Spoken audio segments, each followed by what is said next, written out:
I'm not sure what to call this. Is it a happy door drop off? I had a friend that she was telling me that she was at Ollie's the other day and that she saw they had some more yarn in. She knew I wasn't interested in the woolies, but she said they have Burnett Pop. I know I've seen you work with it before. Um, it's $1.99 a ball or a cake. Aren't you going to get any? And I said, no, I'm on a yarn ban right now, self-imposed. So I can't buy any more yarn for me unless it's because it was commissioned or something. So I get home today, and I just got home. It's like, 3:40 in the afternoon. And in front of my door, hanging on the doorknob, is a bag with yarn. And there are 4 skeins of the paisley pop. There are 4 skeins of, I think this is lipstick on your collar. Yep, lipstick on your collar. She matched the centers. And then there are 4 of the rainy day. Now, she also told me she thought about getting the other one that was in there because they had another colorway. There was a lot of orange and stuff. It was basically with the note that was in this bag. And she said, but I wasn't sure if you liked working with orange.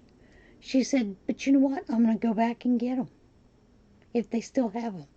So I don't know what's going on. So anyway, I had this bag on my doorway. What do you call that? Doorknob mail? Door gift? Something like that? Who knows? I hope that those of you that are not subscribed to Wanderlust Crochet have gone over and subscribed to her. Hopefully today, while I was gone, she made 1,000 subscribers, but Dana's had a little bit of a different haul going on this couple of weeks. Now, I had a friend that dropped this off to me, and she said, I know you made those dolls and everything for all these other groups, and we had a friend that used to come to quilt with us who passed away about 2.5 years ago. But her son, when they sold the house, they put the house up for sale and it sold within the first week. But they had to get everything out of there, and the lady was a quilter and was into a lot of crafts. So they took everything, put it in storage, that they could, and they just now started going through the boxes and everything, handing those out. But she had this doll that she had started, and this is the pattern that goes with it. And she has everything in there ready to go. And this doll, when I was younger, I had a doll that was called Thumbelina, and she had a soft body with the hard limbs. And this is Thumbelina. So, yeah, I'm going to fix up some dresses or whatever to go that will be handed out. But then inside of here is these bags full of zippers and snaps and bells and all kinds of stuff. And I just haven't had a chance to go through it. But I thought that was really sweet. Her son, like I said, has been going through things. They've been passing it out. One of the other gals is a quilter, so she's taking her pick of the quilting items and then putting everything else back for the rest of us. And no one else has taken some of those stuff, and I use zippers for a lot of things.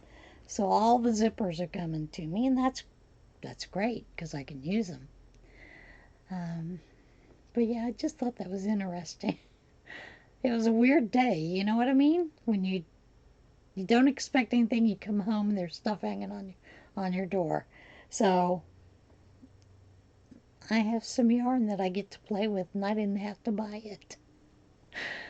She knows that I do things for the prayer shawl group, so I'm sure that's why she purchased a lot of it, was for the prayer shawl group.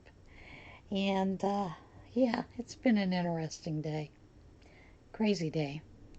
I know I've told you in the past about some of the things with our senior center that we've had an issue. We have not had a center manager for 4 months now, and this is going on 5 months. And there have been a lot of issues with the agency that handles the senior centers, and they're just now getting things straightened out. We had asked for a sit down talk with the directors because we wanted to know what we could and couldn't do. Um, since they don't show any interest in our center, we're kind of like the redheaded stepchild. They just leave us alone, and we don't know what we can or can't do. And basically, a lot of it was we would like to do some programs and add some other crafts and do some other things that involve bringing someone into the center and, like make and takes, where you come in and you pay for the materials. The person provides the materials, and then you leave. So we want to do a couple of things like that, and we didn't know what we could and couldn't do because in the past with our center manager, we have always cleared it with her to make sure that she didn't have any other programs or things, like the Attorney General coming to talk to us about scams, some of the newer scams that are out there. And they always bring, like whistles or stuff to help you, information, that kind of stuff. And we've not had anything like that in the past couple of months, so we weren't real sure, what was going on there. And so we did have about an hour and a half, 2 hour discussion. We had some problems that we wanted corrected because every once in a while things happen there at the firehouse, like the sink falls away from the wall.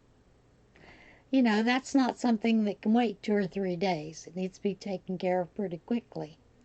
So we needed to know that we could also just call that person that is mainly in charge of repairs at the firehouse. Not that some of us know the number anyway, but we need to make sure that it was okay, that we go ahead and do that and bypass them. So we did get those answers and everything straightened out. But yeah, it's rather interesting when you hear some of the things that they're changing in the way they run systems and how it's actually caused more problems for all the senior centers in the area. So I found that rather interesting. Crazy. Okay, I just wanted to share this with you because I thought it was interesting. I didn't know what to call it. I'm going to call it doorknob mill for the lack of term. Everybody have a great week. And like I said, if you've not gone over to Dana Wanderlust and signed up and subscribed to her, please do so. And I hope those of you that have stopped by here, if you like what you're seeing, we do a lot of different things. I'm kind of a goofy girl sometimes. And yeah. So, if you like what you see, like and subscribe. And if you don't like what you see, give me a thumbs down. I'm okay with it. I'm a big girl. And yeah, go and make sure that you're subscribed to Dana Wanderlust Crochet over there. And I'll leave the link down below as well. And for all my viewers that have been with me through this, what is it, 1, 2 years, whatever it's been, thank you. I think the one thing that with Kobe Bryant recently having passed away, and the way that he and his daughter Gianna did, We need to make sure that we let people know we care. And I do love you guys. You guys are my extended family. So I really do enjoy the conversations we have. Um, and I'm hoping there'll be a lot more in the future. Like I said, and those of you that are following the Tunisian cow, there are a lot of stitches we have to go through. That'd be one long scarf. We won't go through them all, but we'll do that, and then we'll do some other things with Tunisian, especially after I get those blankets that I'm commissioned to do. Then we may actually do either a shawl or a blanket with Tunisian. Let me know what you think about that. And yeah, I'll see you again soon. Everybody have a great week. Bye.